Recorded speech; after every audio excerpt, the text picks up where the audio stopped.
Welcome student. आज मैं आप लोग को पाठ 6 पढ़ाऊंगी। यह कविता है और इस कविता का नाम है आग। यह श्री डॉक्टर प्रसाद जी के द्वारा लिखा हुआ कविता है और इस कविता के पंक्तियों में उन्होंने ये कहा है कि कैसे एक छोटी सी लापरवाही के कारण इतना बड़ा विनाश का कारण बन गया है। और इस कविता का नाम है आग। तो आइए देखते हैं कि उन्होंने इस कविता के माध्यम से क्या दर्शाया है। तो सबसे पहले हम लोग पढ़ेंगे पाठ प्रवेश। लापरवाही सदैव नुकसानदायक होती हैं। कभी कभी हमारी छोटी सी लापरवाही बड़े विनाश का कारण बन जाती हैं।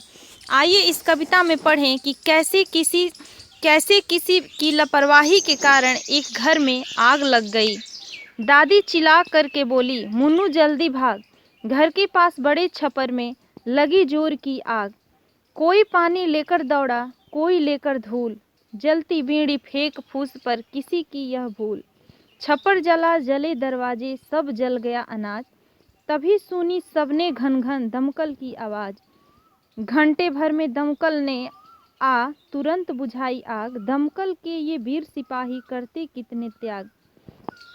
ऑक्सीजन और कार्बन इनका जब हो मेल, गर्मी और रोशनी देकर आग दिखाती खेल। जाड़े में हम आग तापते, शीत न आती पास। आग बड़ी ताकत है लेकिन करती बहुत विनाश। छुक छुक करती इससे रेले चलते हैं जलयान। चमकाती हैं सारे घर को दीपक की बंसान। धन्यवाद।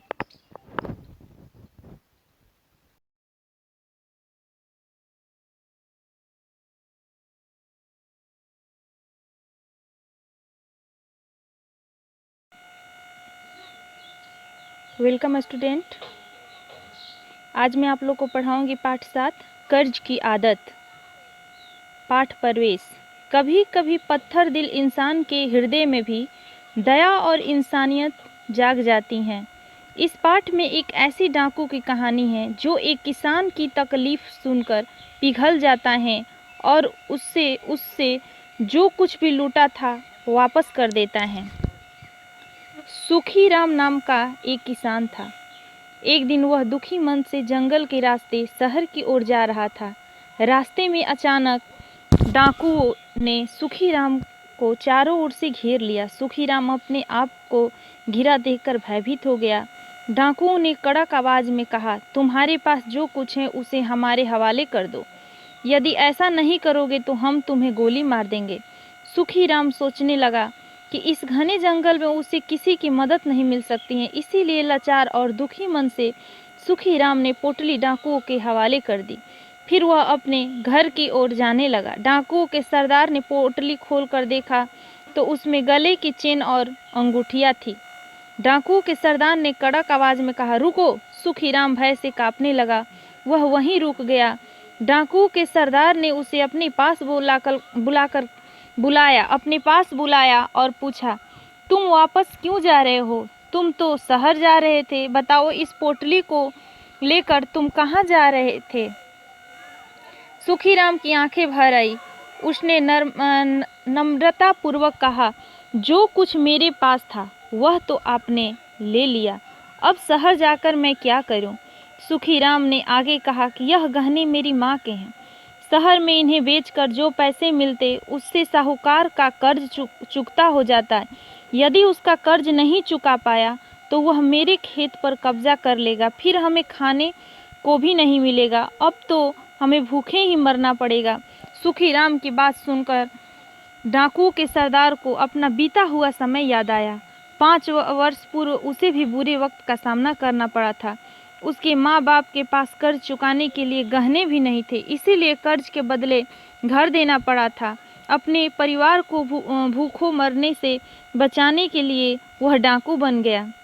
डाकुओं के सरदार ने कुछ सोचा, फिर धनीराम से बोला, यह लो तुम्हारे जेवर, इसे बेचकर साहूकार का कर्ज चुका दो, अन्यथा तुम्हारा परिवार भी मेरे परिवार की तरह उजड़ जाएगा। डाकुओं का दल सरदार के अतीत से परिचित थे।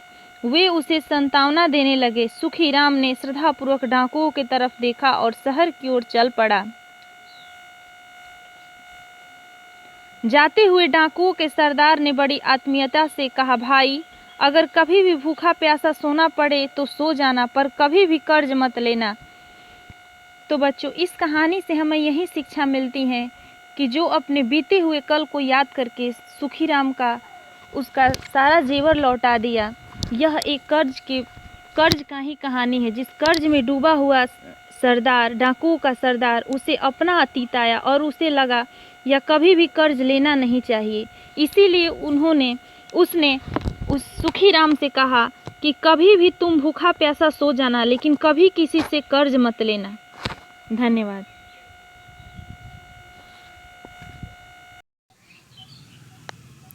Good afternoon student. आज पाठ 6 में पढ़ाऊंगी आप लोगों को धरती का स्वर्ग। तो सबसे पहले पाठ प्रवेश। पेड़ पौधे हमारे वातावरण को स्वच्छ और सुंदर बनाते हैं। पेड़ों से फल फूल, ईंधन, औषधि आदि तो प्राप्त होता ही है, मगर इनसे सजी धरती हरी भरी और स्वर्ग की तरह ही खूबसूरत भी लगती है। वास्तव में पेड़ पौधे के होने से धरा स्वर्ग बन जाती है। प्रस्तुत कहानी में एक मंत्री ने अपने राजा को धरती पर ऐसा ही स्वर्ग बनाकर दिखाया।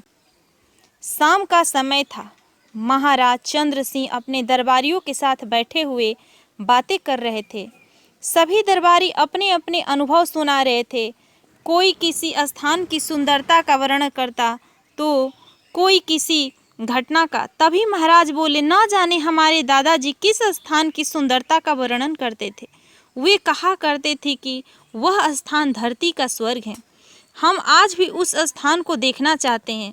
सब दरबारी चुप हो गए। तभी मंत्री अमरसेन बोले, महाराज, यदि आप आज्ञा दे तो मैं वह स्थान ढूंढ सकता हूँ। यह संभव तो है, पर इस पर काफ़ी खर्च आएगा।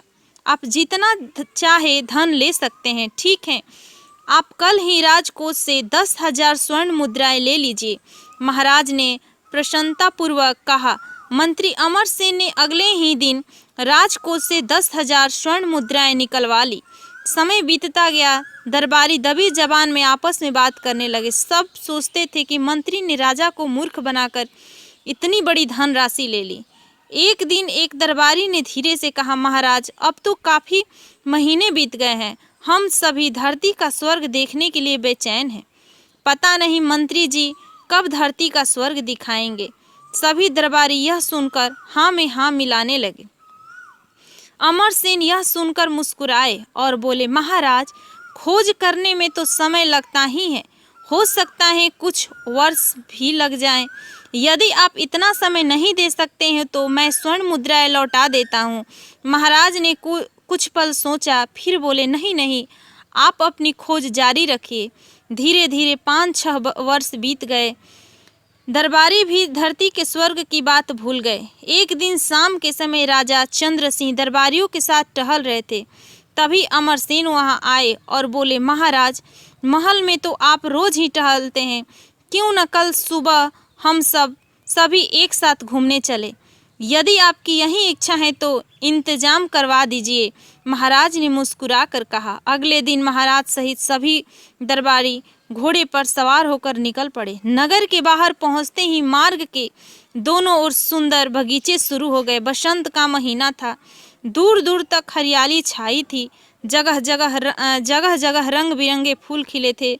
पक्षियों की मधुर आवाज़ें गूंज रही थी। कहीं कोई हिरन दौड़ता हुआ निकल जाता था तो कहीं पंख फैलाए मोर नाचते हुए दिखाई देते थे। जगह जगह पर सुंदर फव्वारे लगे हुए थे जो वातावरण को ठंडक और मोहकता प्रदान कर रहे थे। कुछ दूरी पर मंत्री ने लताओं के झुरमुट में आराम का प्रबंध कर रखा था। सबके बैठते ही सेवक ताजे फल ले आए। महाराज बोले, भाई वाह, क्या अलौकिक सौंदर्य है, लगता है जैसे हम स्वर्ग में आ गए हैं। अमरसेन बोले, महाराज, यही तो है धरती का स्वर्ग। आपके पूरे राज्य में आप जहाँ भी जाएंगे वहाँ ऐसा ही स्वर्ग का नज़ारा आपको देखने को मिलेगा। आपकी स्वर्ण मुद्राएं से ही धरती का यह स्वर्ग बन पाया है। महाराज बोले, मंत्री जी, आप धन्य हैं, आपने तो पूरे राज्य को ही संवार दिया। सभी दरबारी बोल उठे, सच महाराज, हरी भरी धरती किसी स्वर्ग से कम नहीं। आखिर मंत्री जी ने हमें धरती के स्वर्ग के दर्शन करवा ही दिए। धन्यवाद। Welcome student, good afternoon. आज हम लोग पढ़ेंगे पाठ 7, हाजिर जवाब मुल्ला नसरुद्दीन। तो सबसे पहले देखते हैं कि पाठ प्रवेश में क्या लिखा हुआ है। मुल्ला नसरुद्दीन होजा इस्लामी देशों का सबसे प्रसिद्ध मनोरंजक चरित्र हैं। तुर्की भाषा में होजा शब्द का अर्थ है शिक्षक या विद्वान। मुल्ला नसरुद्दीन की चतुराई और वाक्पटुता के किस्से संभवतः किसी वास्तविक इमाम पर आधारित हैं। आइए प्रस्तुत पाठ में मुल्ला नसरुद्दीन की एक प्रसिद्ध कहानी पढ़ते हैं। पात्र: बादशाह, विद्वान, मुल्ला नसरुद्दीन, दरबारी, पहरेदार। पहला दृश्य: पर्दा उठता है। बादशाह का दरबार लगा है। बादशाह अपने मंत्रियों, विद्वानों, काजियों के साथ बैठे हैं। दरबार में किसी अन्य देश की लंबी दाढ़ी वाला विद्वान व्यक्ति पधारता है। विद्वान झुककर सलाम करते हुए: बादशाह सलामत, मैं चीन से आया हूँ। मैं आपके दरबारियों की बुद्धिमत्ता के बहुत किस्से सुने हैं। अपने विद्वानों से मेरे 3 सवालों का जवाब दिलवाइए और मुझे संतुष्ट कीजिए। अपने दरबारियों की प्रशंसा सुनकर बादशाह फूले न समाये। बादशाह कुर्सी की ओर इशारा करते हुए: हाँ हाँ जरूर, तशरीफ रखिए, पूछिए आपके 3 सवाल क्या हैं। विद्वान: सज्जनों, आप लोग ध्यान से सुनिए। मेरे सवाल हैं: पृथ्वी का केंद्र बिंदु कहाँ है? आकाश में कुल कितने तारे हैं? मेरी दाढ़ी में कुल कितने बाल हैं? सवाल सुनकर सबकी अकल चकरा जाती है। दरबार में सन्नाटा छा जाता है। सभी दरबारी नजरें नीची कर लेते हैं। किसी को भी किसी सवाल का जवाब नहीं सूझ रहा था। विद्वान हैरानी से: अरे, यहाँ तो सब चुप हैं। बादशाह सलामत, क्या आपके दरबार में ऐसा कोई भी नहीं जो मेरे सवालों का जवाब दे सके? बादशाह पर मानो घड़ों पानी पड़ गया हो। बादशाह सिर हिलाते हुए: नहीं नहीं, आपके सवाल के जवाब जरूर मिलेंगे।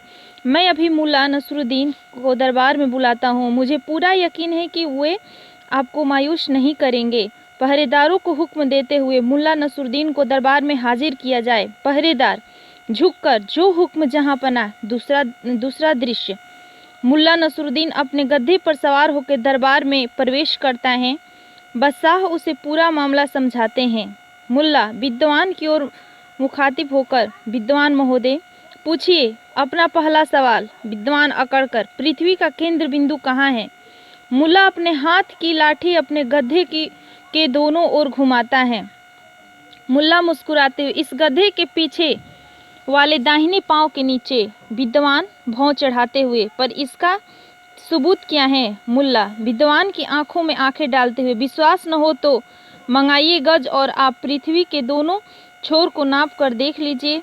जरा भी अंतर आया तो बताइएगा। विद्वान व्यक्ति जरा उलझन में पड़ जाता है। विद्वान सकपकाते हुए: अच्छा, ठीक है। अब मेरा दूसरा सवाल, आकाश में कुल कितने तारे हैं? मुल्ला तपाक से: मेरे इस गधे के शरीर में जितने रोए हैं उतने। विद्वान चिढ़ते हुए: इस गधे के रोए आपने कब गिने? मुल्ला मुस्कुराते हुए: जब आपने आकाश के तारे गिने तब। विद्वान व्यक्ति और भी उलझन में पड़ जाता है। विद्वान झेंपते हुए: ठीक है, अब मेरा तीसरा सवाल, मेरी दाढ़ी में कितने बाल हैं? मुल्ला पलके झपकाते हुए: यह तो एकदम आसान सवाल है। मेरे इस गधे के पूंछ में जितने बाल हैं उतने। गधे की पूंछ पर अपनी उंगली फिराते हुए: न एक भी बाल कम और न एक भी बाल ज्यादा। विद्वान आंखें तेरते हुए: लेकिन इसका क्या सबूत है? मुल्ला विद्वान के एकदम पास आकर: इसको प्रमाणित करना हो तो मैं आपकी दाढ़ी और गधे की पूंछ में से एक बाल उखाड़ता जाऊं। कहते कहते मुल्ला नसरुद्दीन विद्वान की दाढ़ी की ओर हाथ बढ़ाता है। विद्वान घबराकर: नहीं, प्रमाणित करने की कोई आवश्यकता नहीं है। बस मैं हारा, आप जीते। विद्वान व्यक्ति अपना समूह लेकर दरबार से चला जाता है।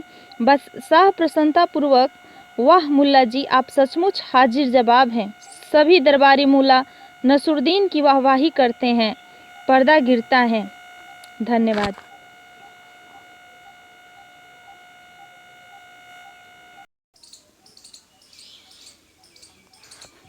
Welcome student. आज मैं आप लोग को पढ़ाऊंगी पाठ 6 क्रोध। तो देखते हैं पाठ प्रवेश में क्या लिखा हुआ है। बच्चों, क्रोध या गुस्सा एक भावना है। क्रोध मनुष्य के लिए हानिकारक है। यह कायरता का प्रतीक है। क्रोध उन्हीं को आता है जिनमें भीषण परिस्थितियों से लड़ने की क्षमता नहीं होती। आइए इस पाठ में क्रोध के विषय में विस्तार से पढ़ें। क्रोध बुद्धि का शत्रु है, जो न केवल स्वयं का अपितु परिवार का विनाश कर देता है। जिसने क्रोध पर विजय प्राप्त कर लिया, वो केवल अपने जीवन में ही नहीं बल्कि दूसरों को जीवन में भी खुशियाँ भर देता है। हमें छोटी छोटी बात पर गुस्सा नहीं करना चाहिए। हमें प्रत्येक परिस्थिति में प्रसन्न रहना चाहिए। आइए इस पाठ को पढ़कर जानें कि क्रोध पर किस प्रकार अंकुश लगा सकते हैं और साथ ही हमें कब, कहाँ या क्यों क्रोध करना चाहिए। याद रखिए, क्रोध की विवेक से शत्रुता है। क्रोध एक प्रकार की प्रचंड आंधी है। आंधी में कोई बात नहीं सुनाई पड़ती है, वैसे ही क्रोध आने पर शुभ चिंतक की अच्छी बातें भी नहीं सुनाई पड़ती हैं। ऐसी आंधी के समय बाहर से सहायता मिलना असंभव है। यदि कुछ सहायता मिल सकती है तो घर से ही। अतएव उचित है कि हम पहले से ही विवेक, विचार और चिंतन को अपने हृदय में संजो कर रखें, ताकि क्रोध रूपी आंधी के समय हम अपने भीतर से ही सहायता ले सकें। जब कोई नगर किसी बलवान शत्रु द्वारा घेर लिया जाता है, तब उस नगर में बाहर से कोई वस्तु नहीं आ सकती। जो कुछ भीतर होता है वही काम आता है। क्रोधान होने पर भी बाहरी सहायता नहीं मिल सकती है। इसीलिए हृदय के भीतर सुविचार और चिंतन को संजो कर रखें। क्रोध इतना बुरा विकार है कि वह सुविचार को जड़ से नष्ट करने की चेष्टा करता है। वह विष से भी अधिक हानिकारक है, क्योंकि उसके नशे में भले बुरे का ज्ञान नहीं रहता है। क्रोधी व्यक्ति से सभी, यहाँ तक कि सगे संबंधी भी कतराने लगते हैं।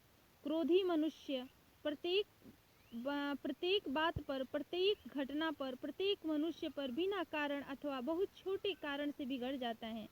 यदि क्रोध का कारण बहुत बड़ा हुआ तो उग्र रूप धारण कर लेता है, और यदि उनका कारण छोटा हुआ तो चिड़चिड़ाहट तक ही उसकी नौबत आती है। क्रोध मनुष्य के शरीर को भयानक कर देता है, आँखों को विकराल कर देता है, चेहरे को आग के समान लाल कर देता है, बातचीत को बहुत उग्र कर देता है। क्रोध न तो मनुष्यता का चिन्ह है, न ही स्वभाव के सरल या आत्मा के शुद्ध होने का परिचायक है। वास्तव में भी यह भीरुता अथवा मन की क्षुद्रता की निशानी है। निरोगी मनुष्यों की अपेक्षा रोगियों को, युवा पुरुषों की अपेक्षा बूढ़ों को और भाग्यवानों की अपेक्षा भागों को अधिक क्रोध आता है। आशय यह है कि कमजोर लोग ही अधिक क्रोध करते हैं। जो मनुष्य क्षुद्र हैं उन्हीं को क्रोध शोभा देता है, ज्ञानी, उदार और सत्य पुरुषों को नहीं। जिसे क्रोध आता है वह केवल दुखी नहीं होता, बल्कि क्रोध के समय जो लोग वहाँ होते हैं उनको भी वह दुख दिए बिना नहीं रहता। 4 आदमियों के सामने किसी छोटे से अपराध पर नौकर चाकरों को भला बुरा कहना और उन पर क्रोध करना किसी को अच्छा नहीं लगता। इस प्रकार क्रोध करना, उचित अनुचित बोलना असभ्यता का लक्षण है।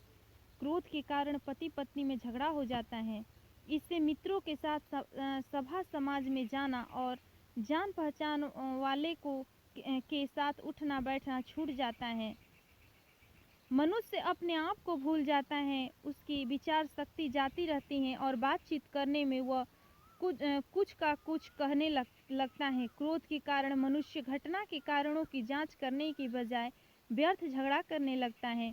जिनको ईश्वर ने प्रभुता दी है उनको क्रोध घमंडी बना देता है। क्रोध विचार पर पर्दा डालता है, उपदेश और शिक्षा को बेअसर कर देता है, कृपा पाठ तक को देवशी बना देता है। जो लोग भाग्यवान नहीं हैं, यदि वे क्रोधी हुए तो उन पर कोई दया नहीं करता।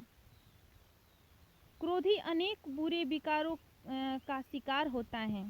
उसमें दुख भी हैं, द्वेष भी हैं, उत्तावलापना भी है, उतावलापन भी है, निर्बोधता भी। क्रोध के कारण दूसरों को चाहे कि जितना क्लेश मिले, किंतु जिस मनुष्य को क्रोध आता है उसी को सबसे अधिक क्लेश मिलता है और उसी की सबसे अधिक हानि भी होती है। क्रोध से बचने के लिए हमें चाहिए कि हम अपने मन में पहले दृढ़ता से यह प्रण करें कि हम उस दिन क्रोध नहीं करेंगे, चाहे हमें कितनी ही हानि क्यों न हो। तो इस प्रकार प्रण करके हमें सजग रहना चाहिए। एक दिन बहुत नहीं होता। यदि हम एक दिन भी क्रोध को जीत लेंगे तो दूसरे दिन भी वैसा ही करने के लिए प्रण करना उचित है। इस प्रकार धीरे धीरे क्रोध न करने की आदत पड़ जाएगी। जिससे क्रोध को जीत लिया उसके लिए कठिन से कठिन काम करना सरल है। क्रोध को बिल्कुल छोड़ देना ही अच्छा नहीं। किसी को बुरा काम करते देख उसे पहले मीठी शब्दों में समझाना चाहिए। यदि समझाने से वह उस काम को न छोड़े तो उस पर क्रोध करना उचित है। जिस क्रोध से अपने कुटुंबियों, अपने इष्ट मित्रों अथवा दूसरे का आचरण सुधरे, ईश्वर में सदा उत्पन्न हो, दया, उदारता और परोपकार की प्रवृत्ति में वृद्धि हो, वह क्रोध बुरा नहीं है। तो बच्चों, हम लोगों ने महावीर प्रसाद द्विवेदी जी का यह क्रोध के बारे में लिखा हुआ हम लोग इनका पढ़े कि ये क्रोध के बारे में कैसे बता रहे हैं। मनुष्य को क्रोध नहीं करना चाहिए क्योंकि क्रोध या गुस्सा एक भावना है और यह मनुष्य के लिए हानिकारक है। यह कायरता का प्रतीक है और हमें क्रोध किसी भी परिस्थिति में हमें क्रोध नहीं करना चाहिए क्योंकि क्रोध मनुष्य को स्वयं ही खा जाता है। क्रोध कभी नहीं करना चाहिए। अगर आपके विषम परिस्थितियों में लड़ने की क्षमता नहीं होती तो क्रोध उन्हीं को आता है जिन्हें विषम परिस्थितियों के लड़ने की क्षमता नहीं होती है। तो हम लोगों ने आज के पाठ में क्रोध के बारे में जाना। धन्यवाद। Good afternoon student. आज मैं आप लोग को पढ़ाऊंगी पाठ 7 मिट्ठू। पाठ प्रवेश। बच्चों, बंदरों में नकल करने की प्रवृत्ति होती है।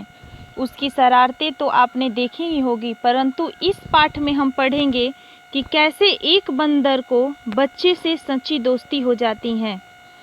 बहुत दिन पहले की बात है। लखनऊ शहर में एक सर्कस कंपनी आई थी। उसके पास शेर, भालू, बाघ, चीता और भी कई तरह के जानवर थे। इनके साथ ही एक बंदर मिट्ठू भी था। बच्चों के झुंड रोज इन जानवरों को देखने आया करते थे। मिट्ठू ही उन्हें सबसे प्यारा लगता था। उन्हीं बच्चों में गोपाल भी था। वह रोज आता और मिट्ठू के पास घंटों चुपचाप बैठा रहता था। उसे शेर, भालू, बाघ, चीता आदि में से कोई प्रेम न था। वह मिट्ठू के लिए घर से चने, मटर, केले लाता और उसे खिलाता था। मिट्ठू भी गोपाल से इतना हिल मिल गया था कि बिना उसके खिलाए कुछ न खाता था। इस प्रकार दोनों में अच्छी दोस्ती हो गई। एक दिन गोपाल ने सुना कि सर्कस कंपनी वहां से दूसरे शहर में जा रही है। यह सुनकर उसे बड़ा दुख हुआ। माँ ने उसकी उदासी के बारे में पूछा तो वह रोता हुआ बोला, अम्मा, मुझे पैसे दो, मैं जाकर मिट्ठू को खरीद कर लाऊं। वह न जाने कहाँ चला जाएगा, फिर मैं उसे कैसे देखूंगा।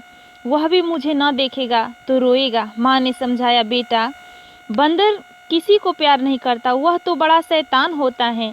यहाँ आकर सबको काटेगा। बेकार में लोगों की बातें सुननी पड़ेगी। लेकिन गोपाल पर माँ के समझाने का कोई प्रभाव न पड़ा। वह फूट फूट कर रोने लगा। हार कर माँ ने पैसे निकाल कर उसे दे दिए। पैसे पाकर गोपाल खुशी के मारे फूल उठा। वह मिट्ठू को खरीदने चला, लेकिन मिट्ठू वहां दिखाई न दिया। गोपाल का दिल भर आया। उसके मन में शंका हुई, मिट्ठू कहीं भाग तो नहीं गया। गोपाल सर्कस कंपनी के मालिक से मिला और उन्हें पैसे दिखाकर बोला, अब आप मिट्ठू को मेरे साथ भेजेंगे ना? मालिक रोज उसे मिट्ठू के संग खेलते और खिलाते देखता था। वह हंसकर बोला, अब की बार आऊंगा तो मिट्ठू को तुम्हें दे दूंगा। गोपाल निराश होकर चला गया और मिट्ठू को इधर उधर ढूंढने लगा। वह उसे ढूंढने में इतना खोया हुआ था कि उसे किसी बात की खबर न थी। उसे बिल्कुल पता न लगा कि वह चीते के पिंजरे के समीप जा पहुंचा था। पिंजरे के अंदर चीता चुपचाप लेटा था। गोपाल को पिंजरे के पास देखकर उसने अपना पंजा बाहर निकाला और गोपाल को पकड़ने की चेष्टा करने लगा। गोपाल तो दूसरी ओर देख रहा था। उसे पता ही नहीं चला कि चीते का पंजा उसके हाथ के पास पहुंच गया है। चीता उसे पकड़कर खींचने ही वाला था कि मिठू न जाने कहां से आकर उसके पंजों पर कूद पड़ा और पंजे को दांतों से काटने लगा। इससे गोपाल तो छूट गया, लेकिन चीते ने दूसरा पंजा निकाला और मिठू को ऐसा घायल कर दिया कि वह वहीं गिर पड़ा और जोर जोर से चीखने लगा। मिठू की यह हालत देखकर गोपाल भी रोने लगा। दोनों को रोना सुनकर सर्कस कंपनी के कर्मचारी भागे भागे आए। उन्होंने देखा कि मिठू बेहोश पड़ा है और गोपाल रो रहा है।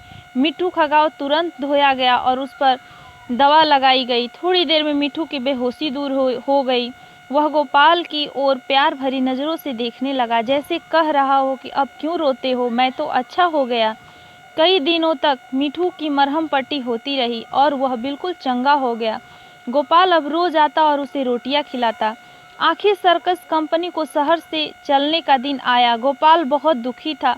वह मिठू के पिंजरे के पास खड़ा आंसू भरे नेत्रों से देख रहा था। तभी सर्कस कंपनी के मालिक ने आकर उससे पूछा, अगर तुम्हें मिठू मिल जाए तो तुम क्या करोगे? गोपाल ने कहा, मैं उसे अपने साथ ले जाऊंगा, उसके साथ खेलूंगा, उसे अपनी थाली में खिलाऊंगा और क्या। मालिक ने कहा, अच्छी बात है, मैं बिना पैसे लिए ही मिठू को तुम्हारे साथ भेज देता हूँ। गोपाल को जैसे कोई खजाना मिल गया हो।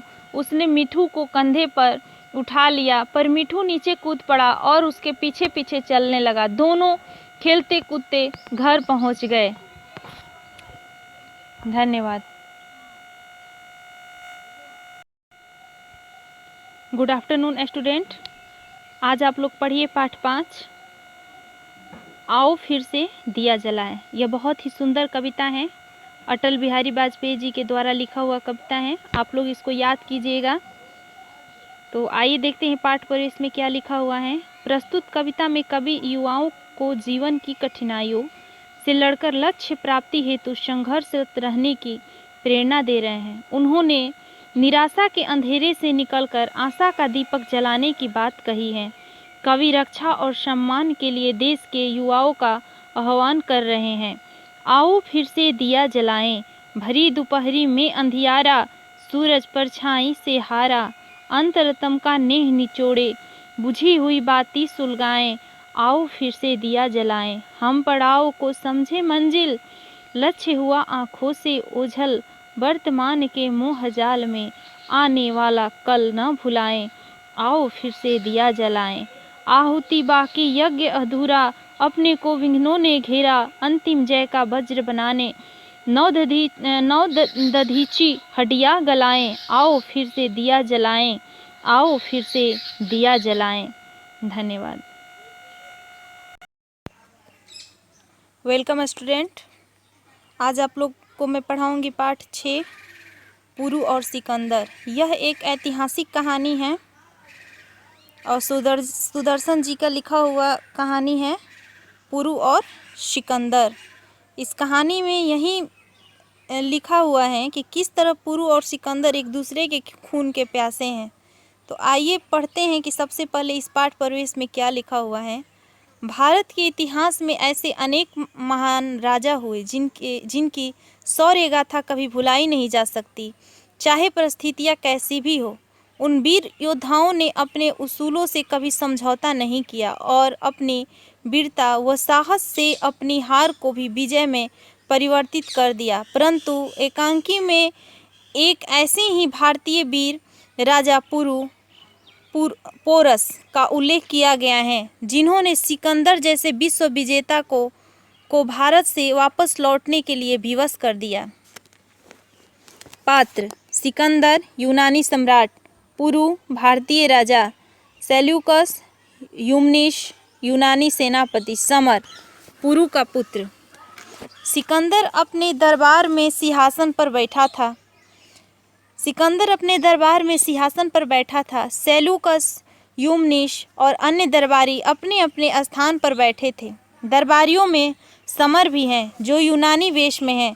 सिकंदर के पीछे दीवार पर अरस्तु और होमर की तस्वीर लगी हैं। एकाएक सिकंदर खड़ा होता है और बोलने लगता है, सिकंदर, जीत के अमर देवताओं की तारीफ हो, जिन्होंने हमारी मदद की और हम भीषण युद्ध में विजय हुए। हम अपने तमाम सिपाहियों की बहादुरी और हिम्मत की तारीफ करते हैं जो आज की खुशियों में शामिल हैं, लेकिन इनसे भी ज़्यादा हम उन बहादुरों की तारीफ करते हैं जो आज की खुशियों में शामिल नहीं, मगर जिनकी रूहें मौत के पर्दे के पीछे से हमारी खुशी देखती हैं और देख देख कर मुस्काती हैं। यूनान जिंदाबाद, यूनानी फौज जिंदाबाद, यूनानी शहीद जिंदाबाद। दरबारी चिल्लाकर, अलेक्जेंडर जिंदाबाद, यूनानी शहीद जिंदाबाद। समर चुप रहता है। साथ बैठा दरबारी उसकी तरफ हैरानी से देखता है और समझने का यत्न करता है कि यह जीत की जयकार में शामिल क्यों नहीं हुआ। सिकंदर, हम इजाज़त देते हैं, आज की कार्रवाई शुरू की जाए। सिकंदर बैठ जाता है। यूमनिश हाथ से इशारा करता है, इसके साथ ही बाजा बजने लगता है। समर बड़े ध्यान से देखता है। पुरु को यूनानी सिपाहियों के पहरे में लाया जाता है। उसके हाथों में हथकड़ियाँ और पैरों में जंजीर हैं। वह इस समय बंदी है, मगर उसका तेज अभी तक वैसा ही है। समर उद्विग्न होकर तलवार पर हाथ रखता है और उठने की कोशिश करता है, किंतु कुछ सोचकर पुनः रुक जाता है। सिकंदर खड़ा होता है, बाजा बंद हो जाता है। समर हैरान होता है। पुरु शान और शांति से खड़ा रहता है, जैसे उसे इस दरबार में से कोई वास्ता नहीं है। सिकंदर, आइए हमारे बहादुर दुश्मन, हमारा दरबार आपका स्वागत करता है। हम आपका स्वागत करते हैं, हमारा स्वागत कबूल करें। पुरु हाथ की हथकड़ियाँ दिखाकर, अगर स्वागत का मतलब हथकड़ियाँ पहनना है तो हम मानते हैं कि आपने स्वागत की सारी शर्तें पूरी कर दी हैं, वरना बात अधूरी छोड़ देता। सिकंदर नाराजगी से, सेल्यूकस महाराज की हथकड़ी किसने लगाई है? हम चाहते हैं कि दरबार के बाद इसका पता लगाया जाए कि जिसने यह गलती की हो उसे सजा दी जाए। पुरु से, महाराज, हमें अपने सिपाहियों की गलतियों का अफसोस है, उनसे गलती हुई है। सेल्यूकस पुरु की हथकड़ियाँ खोल देता है। समर के चेहरे पर खुशी छलकती है, वह शांति की सांस लेता है। सिकंदर, महाराज पुरु, आपने देखा हमारी तकदीर बड़ी है, जिसके कारण हमने आपको सिर्फ एक की दिन में जीत लिया। पुरु निर्भयता से, हमें आपकी तकदीर से नहीं, आपके धोखे ने जीता है। अगर आपकी तकदीर इतनी बड़ी थी तो आपने दिन के उजाले में नदी क्यों पार नहीं की? आपने रात के अंधेरे का सहारा क्यों लिया? सिकंदर, प्यार और लड़ाई में धोखाधड़ी चलती हैं। पुरु, तो क्या राजपूत के भेष में जब आप स्वयं मेरे दरबार में आए थे तब आपका वध करना मेरे लिए उचित था? सिकंदर, यह आपने हम पर मेहरबानी नहीं की थी, अपनी ताकत पर भरोसा किया था और आपको मालूम हो कि यह आपकी गलती थी। क्या आप अपनी गलती पर आज अफसोस नहीं करते? पुरु, अगर हम ऐसी गलतियां करके 1000 बार पकड़े जाएं और इसके बाद फिर हमें अवसर मिले तो हम फिर यही गलती करेंगे और इसके लिए हमें ज़रा भी पछतावा नहीं होगा। पछतावा कायरता के लिए होता है, पछतावा कायरता के लिए होता है, वीरता के लिए नहीं। वीरता कभी नहीं पछताती। सिकंदर, हमने बादशाह बहुत देखे हैं और बहुत से बादशाहों को हराया भी है, लेकिन पूर्वजों की कसम, हमने आपने जैसा बहादुर और दिलेर बादशाह आज तक नहीं देखा। पुरु मुस्कुराकर, हमने भी बहुत से महाराज देखे हैं और बहुत से महाराजाओं के राज छीने हैं, पर तीर और तलवार की सौगंध हमने भी आप जैसे ओछा और घमंडी राजा आज तक नहीं देखा। सेल्यूकस अपनी तलवार निकालकर आगे बढ़ता है। सेल्यूकस, अदब से बात करो, तुम जुपिटर के बेटे और यूनान के बादशाह के सामने खड़े हो और उनके सिपाहियों का खून गर्म है। समर पुनः तलवार पर हाथ रखकर उठना चाहता है, मगर रुक जाता है। सिकंदर ताड़ जाता है और मुस्कुराता है, मगर समर नहीं जानता कि सिकंदर ने उसे देख लिया है। वह उसी तरह निर्भयता से बैठा रहता है। पुरु सेल्यूकस की तरफ देखकर बेपरवाही से, तुम कौन हो जो इतना भी नहीं जानते कि जब दो राजा आपस में बात कर रहे हो तो बीच में बोलने से दोनों का अपमान होता है? अगर तुम हमारे आदमी होते तो हम तुम्हें दरबार से निकाल देते और कहते जाओ हमारे दरबार में बेअदब नहीं रह सकते। यूमनीश हैरान होकर देखता है और समर का चेहरा अभिमान से चमकने लगता है। दरबारी डर जाते हैं। सिकंदर, सेल्यूकस तुमने गलती की है, महाराज से माफ़ी मांगो। सेल्यूकस पुरु के सामने झुककर, महाराज मैं माफ़ी चाहता हूँ, मुझसे भूल हुई। यूमनीश और भी हैरान होता है। पुरु, हमने क्षमा किया। सिकंदर पुरु की ओर मुड़कर नम्रता से, हम आपकी बहादुरी से खुश हुए। अब आप फरमाइए आपके साथ कैसा सुलूक किया जाए। पुरु निर्भयता से, जैसा एक राजा को दूसरे राजा के साथ करना चाहिए। सिकंदर, आप और भी कुछ चाहते हैं। पुरु बेपरवाही से, हमें जो कुछ कहना था वह हमने पहले जवाब में कह दिया, हम और कुछ नहीं कहना चाहते। सिकंदर, यूमनीश महाराज, पुरु के ये दोनों जवाब सुनहरे हरफों में लिखकर हमारे खजाने में रखे जाए। जब हम यूनान जाएंगे तो वहाँ के लोगों को दिखाएंगे कि दुनिया में ऐसे आदमी भी हैं जो लड़ाई तो हारते हैं मगर हिम्मत नहीं। यूमनी सिर झुकाता है। सेल्यूकस को अचंभा होता है। अपनी बात जारी रखते हुए, जब हम यूनान जाएंगे तो अपने लोगों को बताएंगे कि दुनिया में ऐसे भी आदमी हैं जो अपनी किस्मत के सामने भी सिर नहीं झुकाते और जिनके बच्चे भी मौत के मुंह में जाने से नहीं घबराते। पुरु चौंक कर देखता है। आओ राजकुमार, समर की तरफ उंगली उठाकर आगे आओ, हम तुम्हारा भी स्वागत करते हैं। तुम भी बहादुर हो, तुम्हारे पुट्ठे भी मजबूत हैं। समर आगे आता है। दो सिपाही हाथ उठाते हैं। सिकंदर इशारा करके सिपाहियों को लौटा देता है। समर अकेला आगे बढ़ता है। पुरु हैरान होकर, समर तुम यहाँ और इस लिबास में क्या कर रहे हो? समर हिचकिचाते हुए, पिताजी। सिकंदर बात काटकर, बहादुर पिता का बहादुर बेटा, पिता की गिरफ्तारी के बाद रुक न सका और इस लिबास में हमें कत्ल करने आ गया। समर से, लेकिन किशोर, हमारी आंखों ने तुम्हें पहचान लिया और तुम हमें कत्ल न कर सके। हमारी तकदीर जबरदस्त है, हम बच गए, पर हम तुम्हारी बहादुरी की तारीफ करते हैं। पुरु अपने पुत्र की तरफ गर्व से देखता है। सिकंदर पुरु से, जाइए, हमने आपको आज़ाद किया और इतना ही नहीं, हमने झेलम नदी के आसपास के जितने भी इलाके जीते हैं वे भी आपके हवाले किए। सेल्यूकस फौजों को खबर भेज दो कि वो जीता हुआ इलाका इनके हवाले कर दे और कूच की तैयारी करें। धन्यवाद।